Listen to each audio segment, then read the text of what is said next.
Gotta do. You're good. Burn live, burn live, burn live, burn live, burn live, burn live. It's going down, baby. Burning through ashes, trying to make common sense.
Burn live, y'all. Burn live, man. Where we burn through conversation, trying to ask y'all some common sense.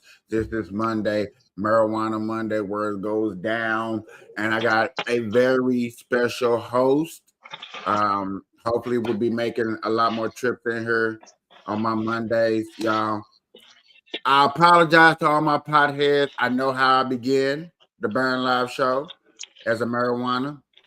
And I got into politics. I got into all this other crazy stuff. And a lot of people like, well, you forgot about us. No, I didn't forget about you. I just had to postpone and get into other things. But now we're back. Mondays is definitely marijuana day. Marijuana mayhem and news and stories and coverage. And I got Michael in here who's going to always be breaking down the new products, the new everything that's on the list is coming out.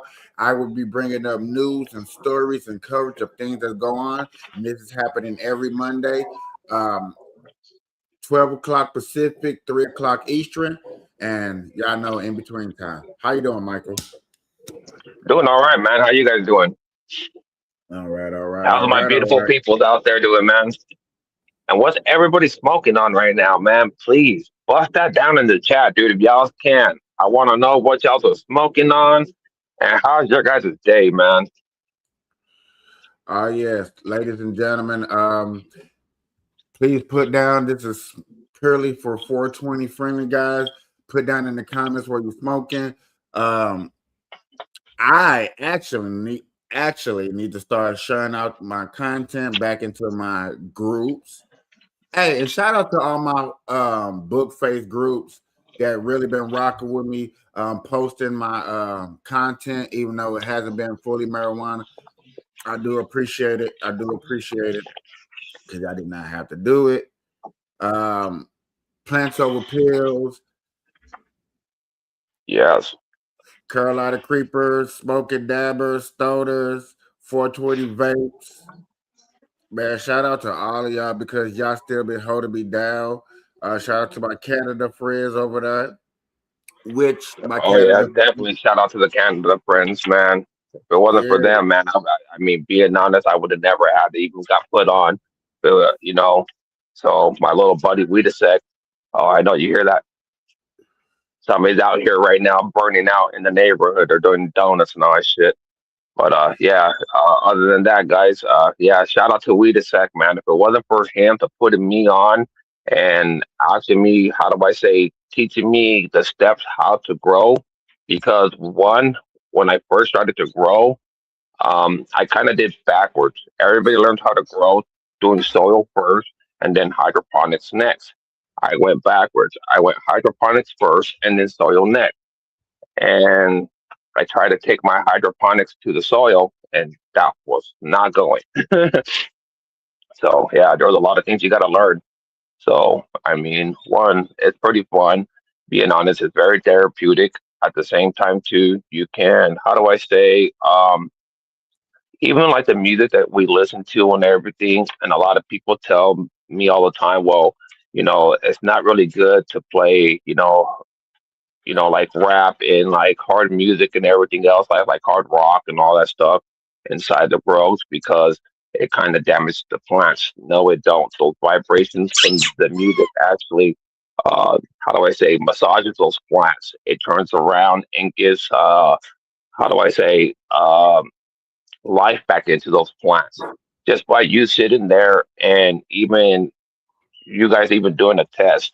If you guys can get two plants, talk to one of them and don't talk to the other one. You'll see the one that you talk to grow up bigger, stronger, and better because why? We let off hormones that turn around that plant will feed off of and grow and be better than the other plant. And that's being honest.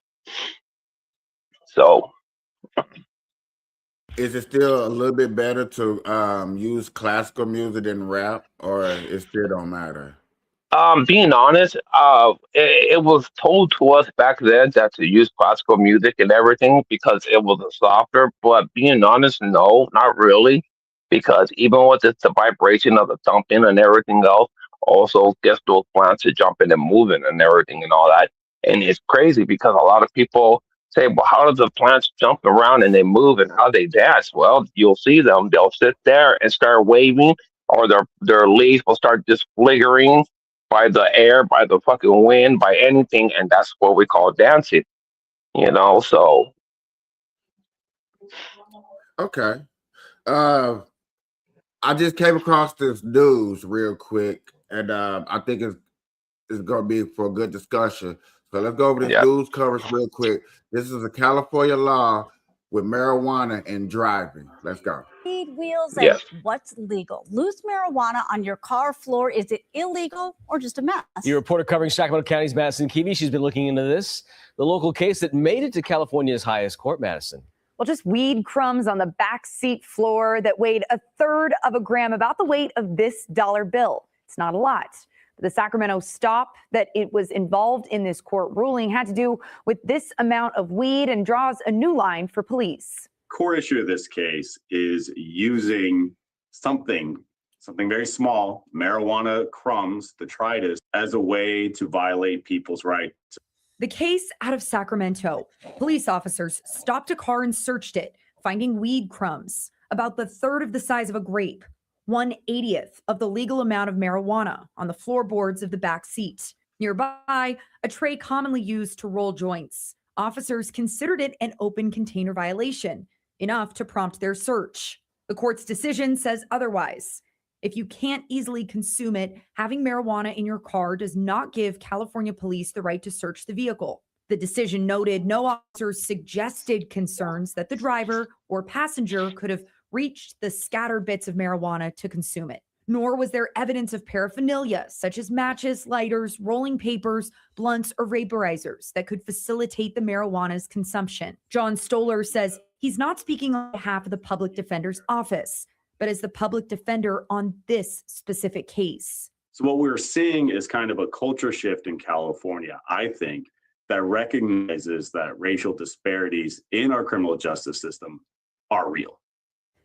The decision signals a clearer line on what's considered an open container, which most commonly when you think alcohol, but times are changing. Yeah, no doubt. All right, Madison, interesting report tonight to kick us off here at 10 o'clock. Thank you. wow. So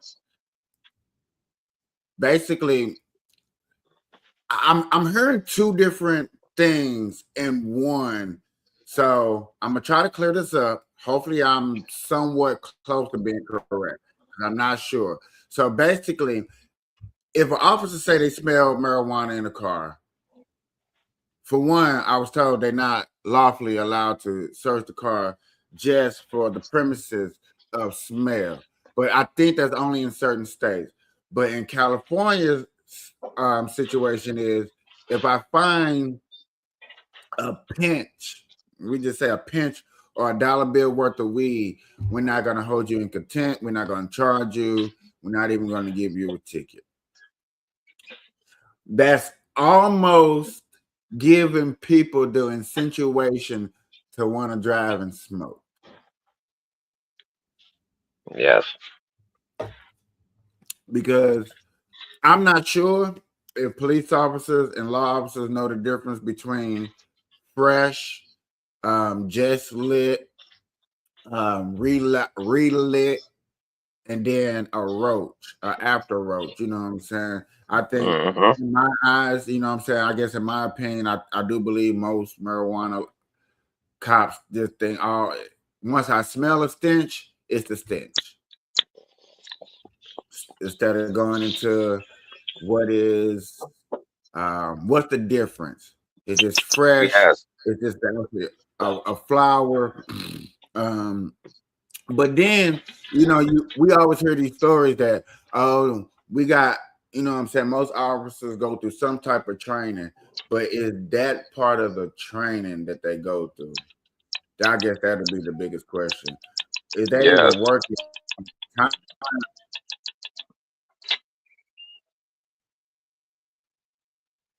and stuff like that? Mike, man, can you do me a small favor, my guy? Yes, sir. You think you can talk for 10 minutes? Because I didn't grab no blunt, no wrap, nothing to smoke. Yeah, no problem. Yeah, shit. Hell yeah, definitely, man. I mean, shit, if you want to roll up real quick, you're more welcome to, dude. I'm right now just about to roll up myself right now. I got a couple of bags right now that we Woo! just got, I and just we're gotta trying to run to the do. store But and go. I just gotta run to the store and go grab it. I'm gonna give you the full screen until I come oh back. yeah, Is that okay? yeah, no problem, man. Go for it. Do what you got to do, man. All right, You right know what I'm on. saying? Because one, I mean, shit. I don't have the computer and everything, but yeah, definitely, man. Whatever you guys want to talk about here. Matter of fact, let me see if I can pull this up to where I can watch the actual comments because it's not showing me none of the comments at all. Oh man, I would have to have my other freaking phone, and I do not have it. I cannot see these comments. What the heck? Dude, gone. There's really no comments at the moment, Okay. so you got to What? spark up What? a conversation. And like I said, I'll be right back. Well, I can't go nowhere until he comes back. So y'all, I do got other stories. I got a Forbes list news coverage about marijuana that I do want to go over when I able to come back, if Mike comes back and hold it down while I run to the store. Like I said, it's only gonna take me 10 minutes to run to the store, and I will be right My back. bad. Yeah, dude. My fucking bad, dude. I don't know why, but for some reason, my damn phone is very touchy right now, dude. I barely touch it. This motherfucker is just like, dude, just dropping the fuck off, dude. So I'm not gonna even try to touch this fucker at all. All right, I'll be right back. You got 11 people is watching you. Hell yeah. Um, Matter of and fact, I'm gonna pull out some of the weed blowers right now and all that shit, all my little toys, so they can check them all out. So you know what I'm saying. So if people want to, they can turn around and but I was gonna say, how would I be able to, even if they were write something down or anything, would I be able to see it? yeah, I got the comments Okay, up to where you can see it. okay. Back here, see, I got tons of my weed blowers and all that shit. I was just playing with everything last night. We did a big ass video and big old fucking thing last night. Oh, let's see. Yep, they're right here in the box. Let me grab this box.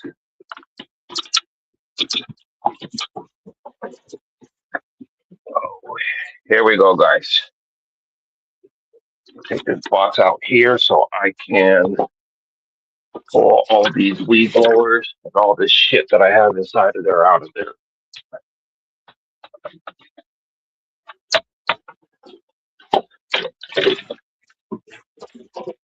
What is my other one after red one?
I apologize, everybody, about that. I do not know how long he was down.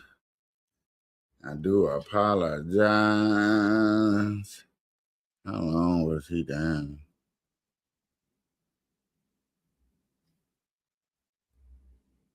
Oh, wow.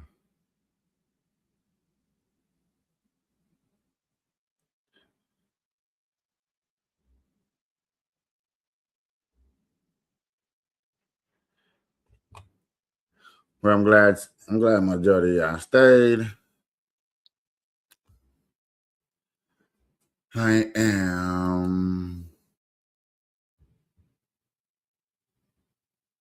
gotta get this camera dead smack in the middle. But I do got this news coverage. Cover with y'all. To all 50 states. Last year ended on a very high note for the cannabis industry. In late December, from behind the Resolute desk in the Oval Office, President Donald Trump signed an executive order directing the Attorney General to complete the marijuana rescheduling process in the, quote, most expeditious manner.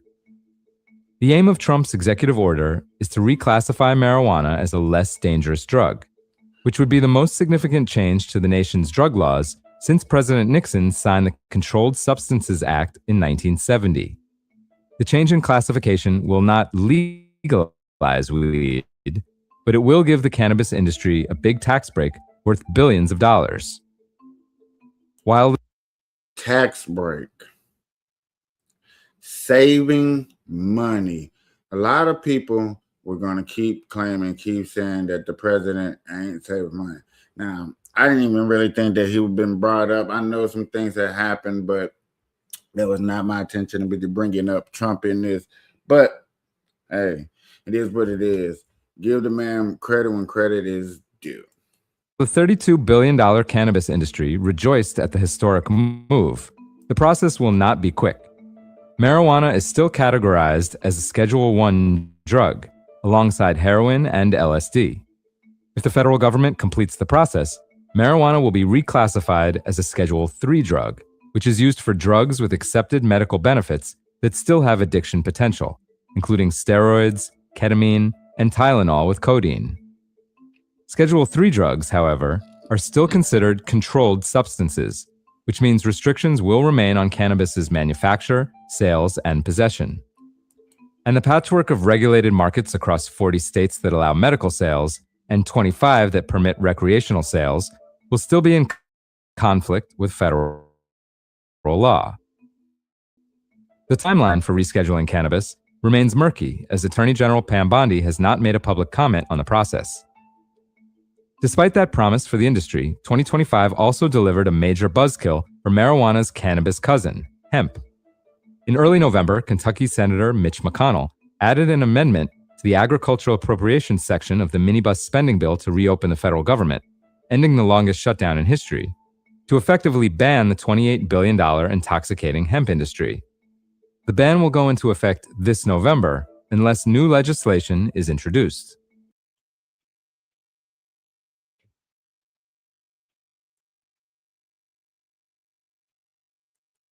Kentucky Senator Mitch McConnell added an amendment to the agricultural appropriations section of the minibus spending bill to reopen the federal government, ending the longest shutdown in history, to effectively ban the $28 billion intoxicating hemp industry. The ban will go into effect unless new legislation is introduced. In addition to the giant uncertainty of hemp's future, there are some serious obstacles for the cannabis industry to get.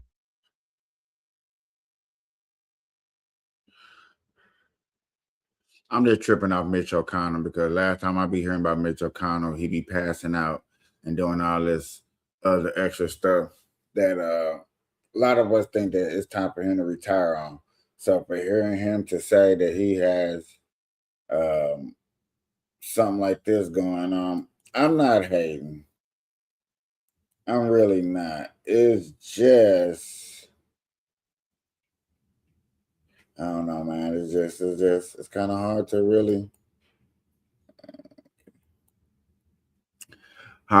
understand that this man who has dementia. I believe everybody can see that. It's still out here putting in work.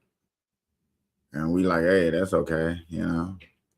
That's all. I just think it's a little suspecty. Over. For instance, there are well-funded campaigns in 3 states, Arizona, Massachusetts, and Maine, to repeal recreational cannabis sales. There is also resistance against the rescheduling effort, as one group opposed to it has hired Bill Barr, Trump's former attorney general, to file a suit if and when Attorney General Pam Bondi files a final rule to reschedule the drug. Coupled with the fact that there has not been a state to legalize adult use sales since 2023, when Ohio voters chose to legalize marijuana, Paul Armentano, the deputy director of nonprofit cannabis legalization advocacy group NORML, says he does not.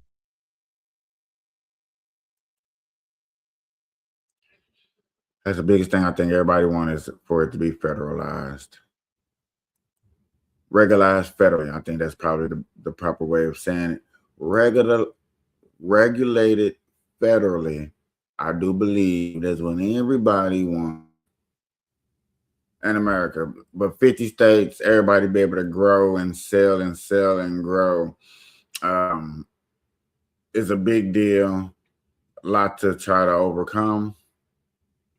A lot to try to overcome. A lot to try to do. I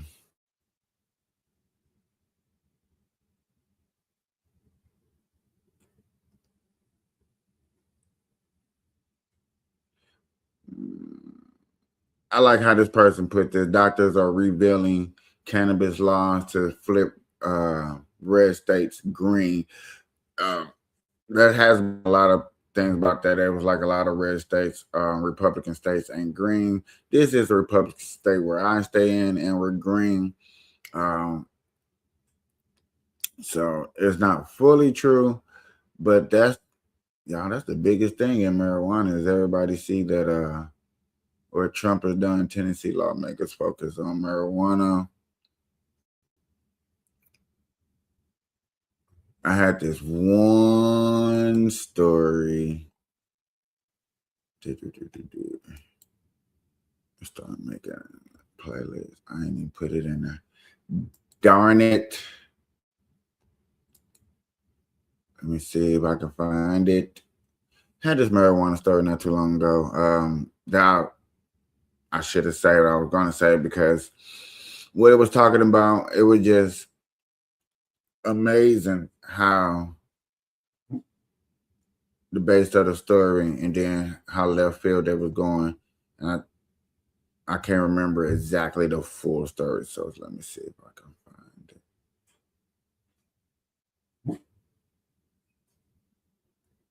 it. And it shouldn't be that far. I wonder what happened to Mike. Michael Young is a good person, and he always be wanting to come up here, so I really was kind of upset that he wasn't able to do that.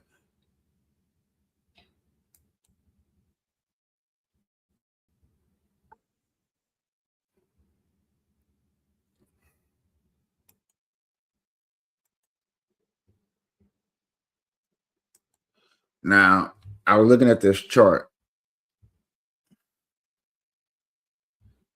Okay, you know, this is Kentucky.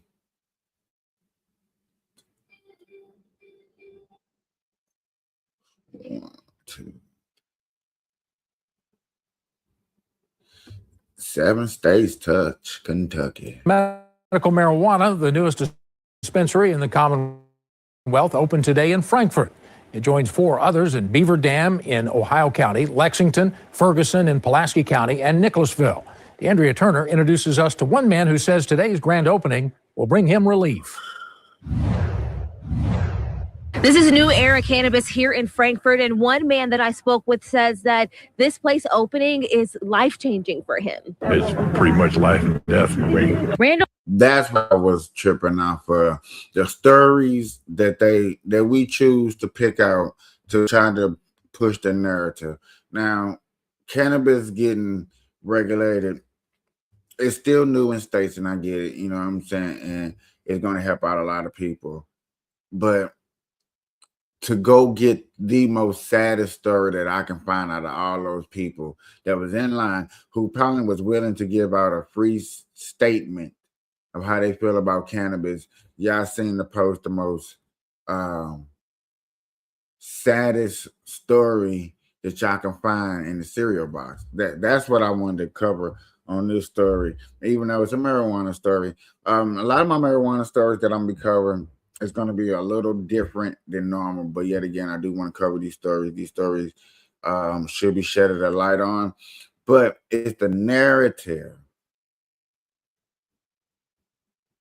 It's the narrative, you know. And I'm gonna let y'all listen to the rest of the story, and I'm gonna get deeper into it. Cunningham drove from Shelbyville to be one of the first people in line at New Era Cannabis' grand opening, not for curiosity, but for survival. I broke my back 4 times. It's got a shattered spine from my neck to my hips.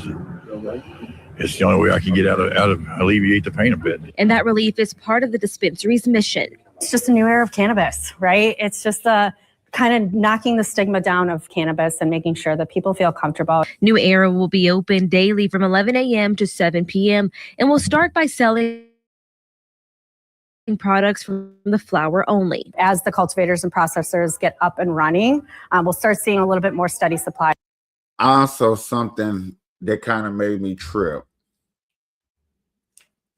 And I was like, you probably can't tell, but I wonder if you can see the difference between a conservative ran dispensary versus a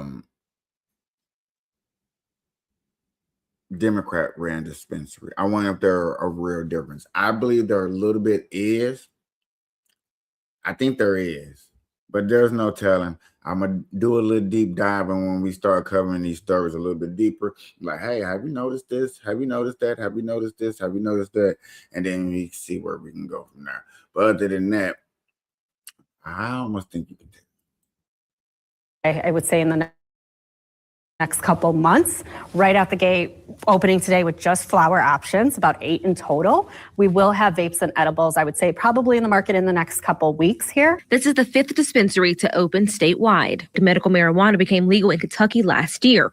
And since then, the state has licensed 81 medical cannabis businesses, and more than 17,000 Kentuckians have already been approved for medical cannabis cards. Getting cannabis in the market in a year's time from when the legislation passed is absolutely huge. To help people like Randall. It means freedom of pain.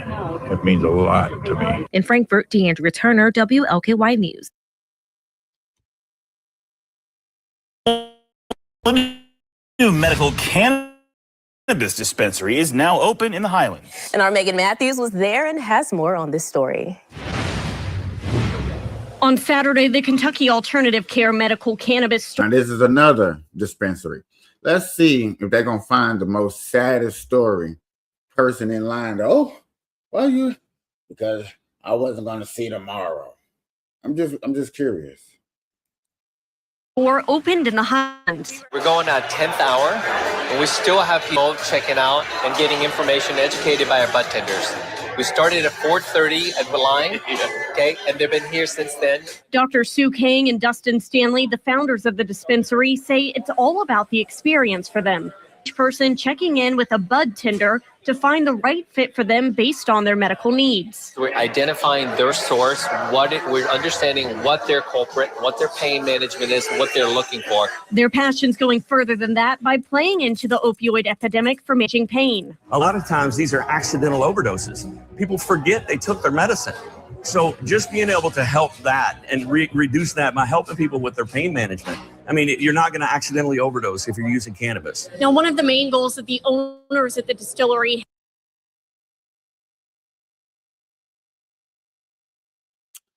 looking for the harsh story. So in this one,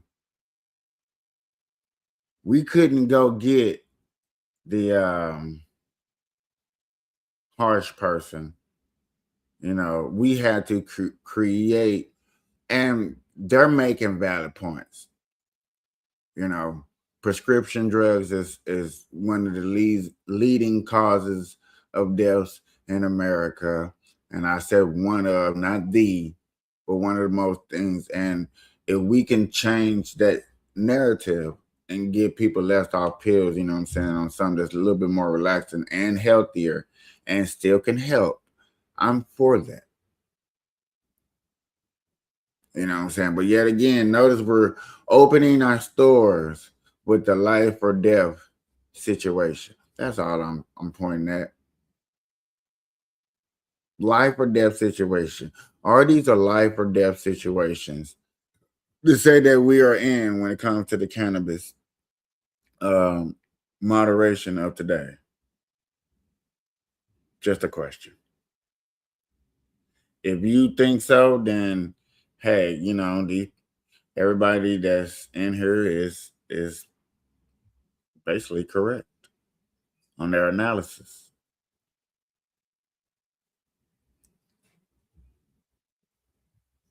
Have is education, and that includes educating people that it's not the amount of THC that's within a powder in them, and that could be for anything medical wise, whether that be you want a better night of sleep or you need more energy throughout the day. It's way better for me than some other things like pharmaceuticals that have dangerous side effects. So I'm super happy it's here. It really is life. Something Megan Thomas has been looking forward to for a long time after driving to Lexington to get to the nearest dispensary for years. Medical marijuana for me just helps me get out of my PTSD zone and kind of come back to normal.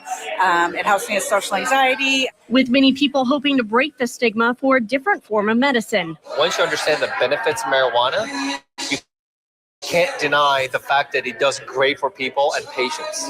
Yeah, I mean, we're the 38th state to have adopted marijuana as legal. And I mean, people traveling all around the country, it's becoming more and more normalized. Megan Matthews, WLKY. 38 states, so we're not even in the 40s yet. Okay, a lot of states out there that need some loving. News. Megan, thank you. And Kentucky Alternative Care is open from Tuesday to Sunday. And just as a reminder, you must have a medical marijuana card. You must have a medical marijuana card to enter. I would go medical, see how much money it raises in the city, see if it's beneficial, give people time to get their licenses and stuff like that. You would think these are all things that matters. Things that you would look at are concerning when it comes to this industry. But most people are just like, hey, we just want the feds to take over, but then y'all don't ICE involved. I just had to throw that out there. It's amazing which part of these laws that we want to put into place compared to which part of these laws we don't. Just saying, just covering them, y'all. Just covering them. Okay. Now we also got to go down here and Florida and cover this real quick. A battle heating up in the Sunshine State over a potential ballot initiative to legalize recreational marijuana. We are less than a week away from the deadline to obtain enough signatures to get on the 2026 ballot, and now state investigators are here in Broward County saying some of those signatures are fraudulent. Local 10's Christina Vasquez is live in Fort Lauderdale with the story. Christina. Those state investigators, according to Broward County of Supervisor of Elections, came here on Monday, Tuesday, again back this morning. They're saying that they are exploring potential fraud, but the campaign behind the initiative, they're pushing back on that claim. A spokesperson for Broward County Supervisor of Elections confirms state investigators were here Wednesday auditing petitions collected for a marijuana initiative, coming on the heels of this letter they received from the Florida Attorney General's office statewide prosecutor, letting them know the Office of Statewide Prosecution asked the Florida Department of Law Enforcement to open 46 criminal electoral investigations related to Smart and Safe Florida petition circulators. Smart and Safe is the latest effort to legalize personal marijuana use, a committee up against a February 1st deadline to collect the required number of signatures to get the constitutional amendment initiative back on the ballot for you to consider. This state will start to smell like marijuana. You might remember the governor was vehemently opposed to the previous legalization effort, which, despite being supported by a majority of Floridians in 2024, failed to meet the required 60% supermajority threshold to pass. And his chief of staff back then, James Uthmeyer, who is now Florida's attorney general. This letter states state investigators are looking into whether Smart and Safe Florida violated any criminal laws by knowingly submitting fraudulent petitions to election officials. In a statement to Local 10 News, Smart and Safe Florida spokesperson says from the months-long delay in sending the ballot language to the court to the after-the-fact nullifying of valid petitions, it seems there is nothing that will stop the administration from preventing these voters. And all of this It's just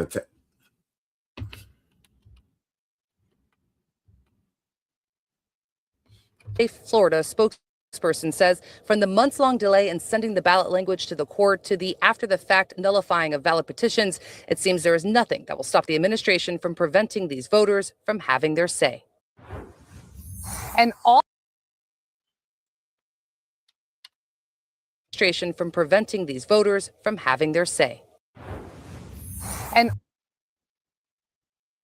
I was finna call Sanchez down there like, man, what's up with this? You know what I'm saying? But, you know, they trying to be slick and throw that rainbow girl up, and I hit it. Got it. Hey, y'all killing me. all of this happening amid a flurry of legal activity between these two parties. More on that coming up at Local 10 News at 6. For now. Yeah, we definitely have to keep up with this story. Any allegation of fraud and people not really hiding ballot boxes. I mean, hiding signatures. I said hiding ballot boxes. Hiding signatures and stuff like that definitely need to be investigated. We can't be having that shit going on. We just can't, y'all. We just can't. We cannot. The states rejected 270K petition leaving.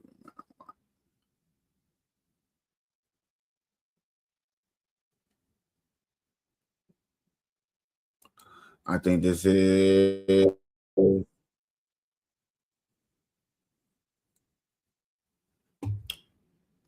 gonna let me know. This right here, y'all, it's gonna let me know.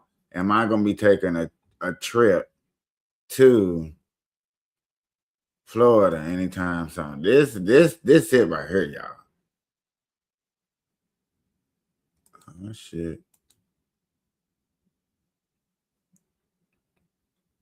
Ah shit.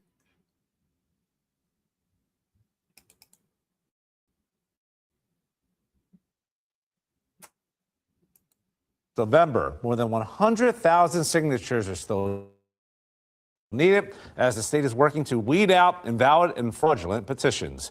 Action Jack state local government reporter Jake Stofan is live downtown. And Jake, those efforts have so far kept the campaign from reaching its signature goal. And that campaign, Smart and Safe Florida, tells me over the course of this 2-year effort, 270,000 petitions have been thrown out, deemed fraudulent or invalid by the state. While there are some examples.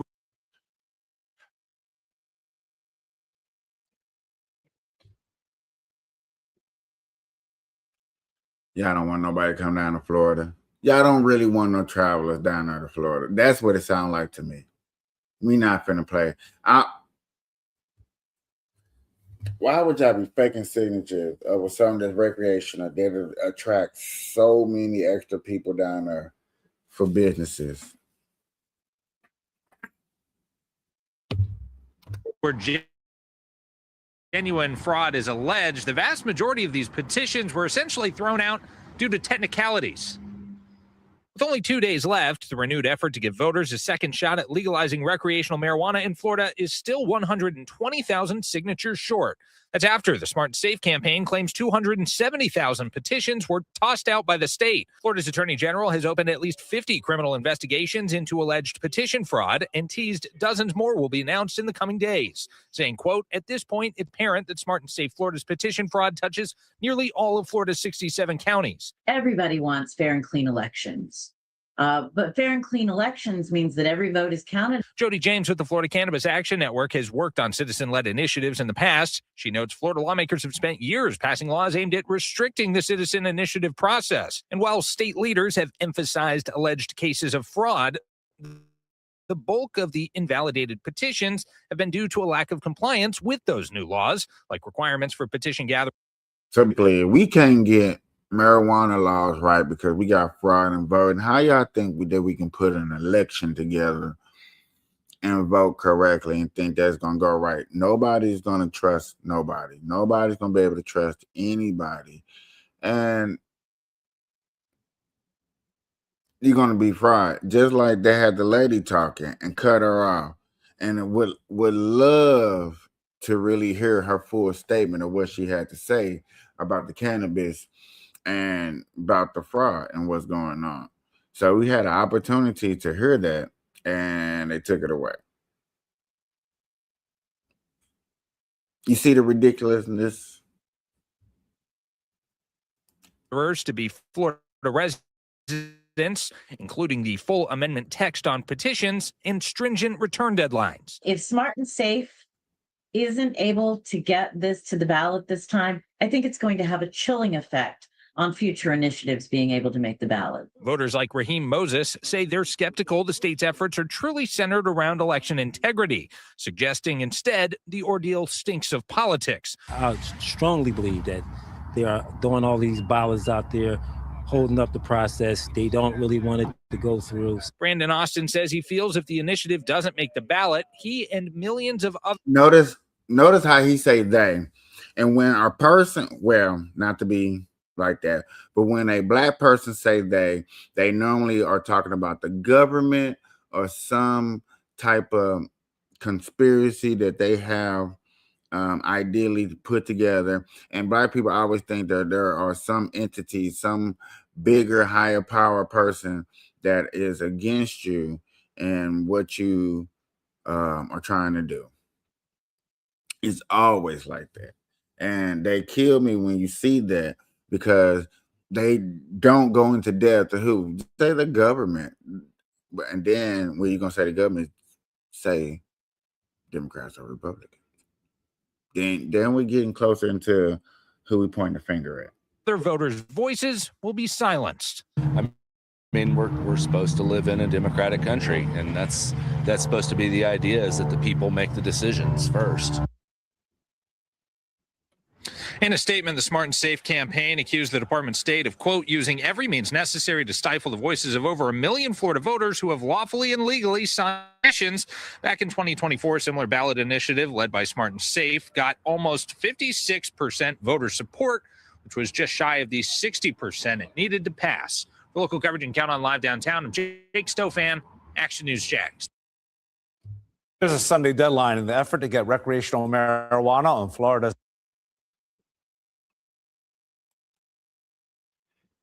I won't be taking no trips to Florida no time. Oh my God. That's crazy. That's crazy. They're really making it hard for us to want to go out there and do cool stuff like that and be part of a team. They were like, hey, I want to go to Florida. You know, some of us don't drink, and I would like to visit states, but I'm not going to visit state and be trying to sneak out just because of marijuana. And some states don't accept medical marijuana from other states. Now, if they did it in all 50 states, cool, you know what I'm saying? Cool, whatever. Then you can't have a gun law. Then you can't license to carry if you're under the influence. It's just like Doc would love for me to hear. It's too many gray areas that they want to provide and put up there just for us to smoke weed. But yet again, we can smoke weed, but you can't protect yourself. I just can't do it. I can't do it.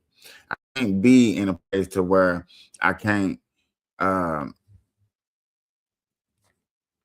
protect myself and be, you know what I'm saying, an environment where I can sit and chill. But I can get drunk and protect myself, and that's okay. There's nothing wrong with that.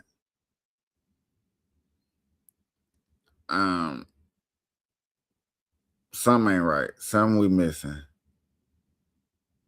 And that's what I be looking at. That's what it be seeming like. That's what it look like we're at in today's society. It really do. I could be wrong. I doubt I'm wrong, but I could be wrong.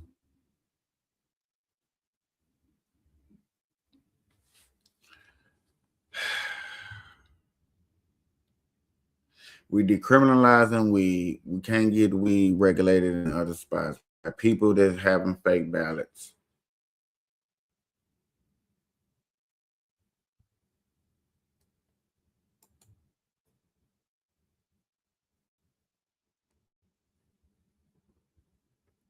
Just getting weirder and weirder and weirder and weirder and weirder and weirder and weirder and weirder and weirder.